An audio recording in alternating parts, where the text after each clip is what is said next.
ETF index mutual funds నేర్చుకుని stock మార్కెట్లో రాణించాలనుకుంటున్నారా? వెంటనే ఈ నెంబర్కి కాల్ చేయండి. నమస్తే రమగారు. నమస్తే జయ. రమగారు, ఒక ధర్మ సందేహం అండి. శివ పార్వతులు ఇద్దరు వేరు వేరు కదండి, కానీ మనం ఏమంటాం, అర్ధనారీశ్వరుడు అని కొలుస్తాం. అంటే ఆయన సగం, ఆవిడ సగం, అమ్మ సగం, ఐఎస్ సగం కదా. ఏ సందర్భంలో ఈ రెండు సగాల్ని కలిపి ఒక శరీరంగా ఏ సమయంలో, ఏ సందర్భంలో ఏకమయ్యారు రమగారు? అర్ధనారీశ్వర తత్వం ఎప్పుడూ ఉన్నదే.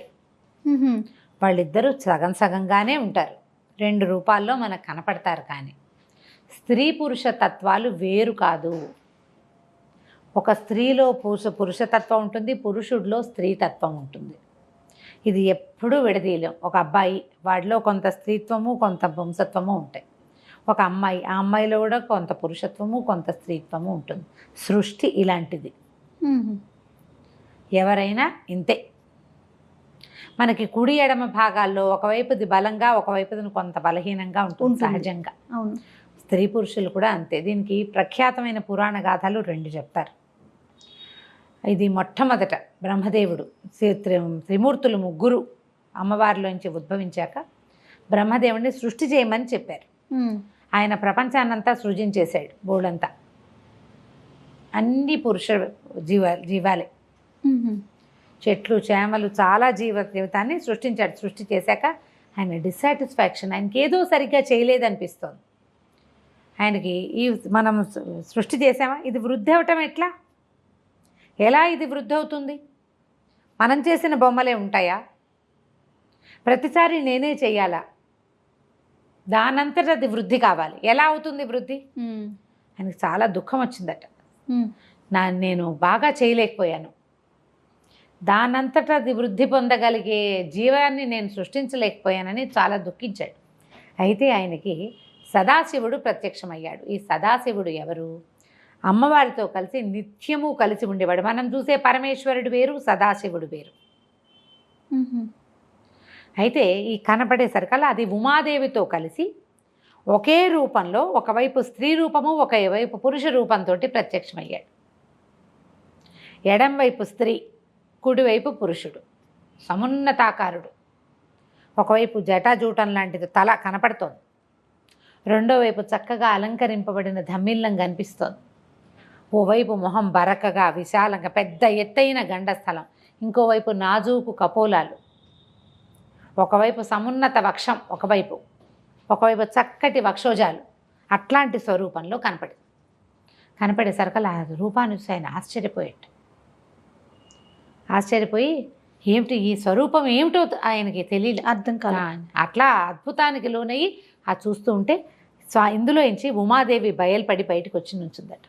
అమ్మవారు నుంచునేసరికల్లా ఆయన ఈ మహాద్భుత స్వరూపం ఏమిటి అని అడిగేసరికల్లా అప్పుడు పరమేశ్వరుడు ఏం చెప్పాడంటే, ఉమాదేవికి, ఉమా, నీ నుంచి ఒక స్వరూపాన్ని సృజించు, బ్రహ్మకి సృష్టిలో సహాయం చేయాలి నువ్వు అంటే, ఆమె కనుబొమ్మల మధ్యలో నుంచి ఒక కాంతి పుంజం బయటకు వచ్చిందట. ఆ పుంజం ఒక స్త్రీ రూపాన్ని దాల్చింది. దక్ష ప్రజాపతి కుమార్తెగా ఆమె జన్మించింది. ఆ కనపడిన స్త్రీ రూపం సతీదేవిగా. ఆమె వల్ల ప్రపంచంలో ఉన్న స్త్రీ జాతి ఉద్భవించింది. మొట్టమొదటి స్త్రీగా జన్మించినది సతీదేవి. ఆవిడ పార్వతీదేవి నుంచి జన్మించింది. ఆ తర్వాత నుంచి స్త్రీ జాతి మొదలైంది, స్త్రీతత్వం మొదలైంది. స్త్రీతత్వమే పునరుత్పత్తి, మాతృత్వమే స్త్రీతత్వం. ఇంకా రెండోది లేదు. తల్లి కాకపోతే స్త్రీ పనికిరాదనే భావన మనకి తరతరాలుగా ఎందుకు స్థిరపడిందంటే, ప్రతి ఆడజీవి ఇంకొక జీవిని పుట్టిస్తుంది. అది అత్యంత సహజమైనది, దాన్ని జీన్లో ఉంటుందన్నమాట. అది నువ్వు చూడు, ఒక 7-8 ఏళ్ల ఆడపిల్లలు కూడా ఓ చంటి పిల్లని చూసేసరికల్లా వాళ్ళ లాలించే విధానం ఒకటి తేడా ఉంటుంది. అవును. 15 ఏళ్ల మగపిల్లాడు, ఓ 20 ఏళ్ల వాడు తండ్రి అయినా వాడికి తండ్రి ఫీలింగ్స్ రావు. 14 ఏళ్ల పిల్ల తండ్రి అయినా చంటి బిడ్డని దక్కుని చేర్చుకుంటుంది ఆ పిల్లకి తెలిసిపోతుంది. అది ఆ స్త్రీత్వంలో ఉన్నదే మాతృత్వపు ఇది. దానికోసమే స్త్రీ జాతిని సృష్టించారు. తొలుత ఇట్లా ఉమాదేవి సహితంగా సదాశివుడు తీసుకున్న రూపం అర్ధనారీశ్వర స్వరూపం. స్త్రీ పురుషులు ఇద్దరూ సమానమే.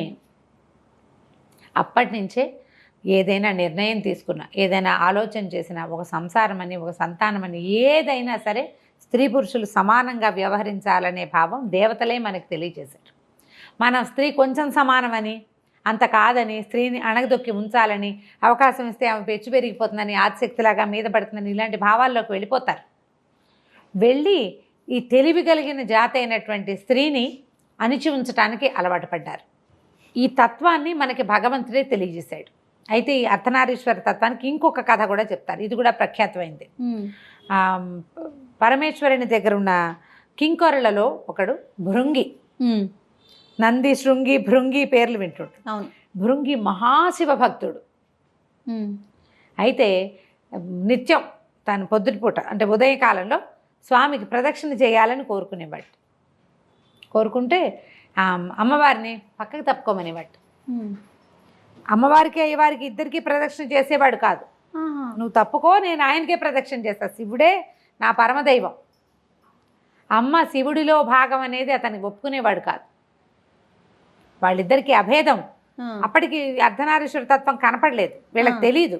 బ్రహ్మదేవుడు చూశాడు, భృంగి శృంగి చూడలేరు ఆ స్వరూపాన్ని, వాళ్ళిద్దరు ఒకటే అని అర్థం కాక, అమ్మ నువ్వు తప్పుకుంటే నేను స్వామికి ప్రదక్షిణ చేస్తాను అనేసరికల్లా ఆవిడేం చేస్తుందట, ఆయన పరమేశ్వరుడు వీడు ఏం చేస్తాడో చూద్దామని పార్వతీదేవిని దగ్గరికి లాక్కుని ఒళ్ళో కూర్చోబెట్టుకున్నాడు. కూర్చోబెట్టుకుంటే అతను తటపటాయిస్తున్నాడు ఏం చెయ్యాలి అని. ఇంకా ఆయన ఇట్లా గట్టిగా దగ్గరికి లాక్కుని ఆమెను తనలో కలిపేసుకున్నట్టు. కలిపేసుకుంటే ఎడమ భాగం మొత్తం పార్వతిగాను, కుడి భాగం శివుడుగాను అయిపోయారు. అయితే ఈ భృంగి చిన్న కందిరిగగా భృంగంగా మారాడు. భృంగం అంటే అదే మన ఏమనాలి దాన్ని, తుమ్మెదగా మారి స్వామివారి కుడికాలు చుడుతానే ప్రదక్షిణ చేస్తున్నట్టు. కుడికాలే స్వామి, ఎడంకాలు అమ్మవారి కదా అని కుడికాలు చుడుతా ప్రదక్షిణ చేస్తుంటే అప్పుడు ఆయన చెప్పాడట, ఈ ఒక కాలుకు నువ్వు ఏం చేసినా నీకు ముక్తి రాదు, విముక్తి కలగదు. నా స్వరూపం ఇది అని అప్పుడు చూపించాడనమాట. తన మొత్తం రూపంలో అమ్మ కలిసిపోయి ఉన్న స్వరూపాన్ని చూపించాడు. మొత్తం ప్రపంచం అంతా తెలుసుకుంది పరమేశ్వరుడు పార్వతి ఒకళ్ళ నుంచి ఒకళ్ళు వేరు కాదు. ఏ భార్యాభర్త కూడా ఒకళ్ళ నుంచి ఒకళ్ళు వేరుగా ఉండకూడదు, అట్లా కలిసి ఉండాలి. అప్పుడే వాళ్ళు ప్రపంచాన్ని పాలించగలరు, లాలించగలరు, పోషించగలరు. నీ సంతానాన్ని నువ్వు చూడాలంటే మీ ఇద్దరు చెరో అభిప్రాయంతో ఉండి నావి నావేనని పెగుల్చుకుని ఎవరి ముక్కలు వాళ్ళు సెపరేట్ చేసుకోకుండా ఆ రెండు ముక్కలని కలిపి ఒక స్వరూపంగా చేసుకోవాలి. ఆయనకి ఎక్కువైంది నీకు దగ్గర తగ్గించుకో, నీ దగ్గర ఎక్కువైంది ఆయన తగ్గించుకుంటాడు. ఈ భావాన్ని ప్రపంచానికి తెలియజేయటమే అర్ధనారీశ్వర తత్వం యొక్క ఉపయోగం, దాని ప్రయోజనం అది. ఎప్పుడు స్త్రీ శక్తి కానీ శివుడు కానీ సెపరేట్ కాదు, వేరు కాదు. శివశక్తుల సమన్వయమే ఈ ప్రపంచం, అంతే. అన్ని విషయాల్లోనూ అంతే. అందుకని మనకేం చెప్తారంటే పెద్దవాళ్ళు, అర్ధనారీశ్వర స్తోత్రం ఒకటి ఉంది, అర్ధనారీశ్వర అష్టకం. ఎంత బాగుంటుందో అసలు, ఒక్కొక్క శ్లోకం పరమాద్భుతంగా ఉంటుంది. ఆయనేమో అలా తెల్లగా ఉంటాడు, ఇవిడ పచ్చగా ఉంటుంది. అయినా కూడా వాళ్ళిద్దరికీ నమస్కరిస్తాం మనం. ఆయన అట్లా, కానీ వీళ్ళిద్దరు కలిసి ఉంటారు. చాంపేయ గౌరార్థ శరీరకాయ, కర్పూర గౌరార్థ శరీరకాయ, ధమ్మిల్లకాయ చ జటాధరాయ, నమ శివాయ చ నమ శివాయ అని. ఆయన శివుడు, ఆవిడ శివాని. రుద్రుడైతే రుద్రాణి, భవుడైతే భవాని. ఇంతే. అసలు ఎంత అద్భుతంగా ఉంటాయో ఆ స్తోత్రం కనుక రెగ్యులర్గా చదువుకుంటే, నిత్యపారాయణ ప్రాక్టీస్ చేస్తే సంసారంలో గొడవలే రావు. కంపాటబిలిటీ లేదనే మాట వస్తుంటుంది మనకి. అసలు కంపాటబిలిటీ లేకపోవడం అనేదే ఉండదు. నువ్వు కలిసి ఉండాలనుకోవాలి, మనసుకి బుద్ధి దాన్ని సరి చేసుకోవాలి.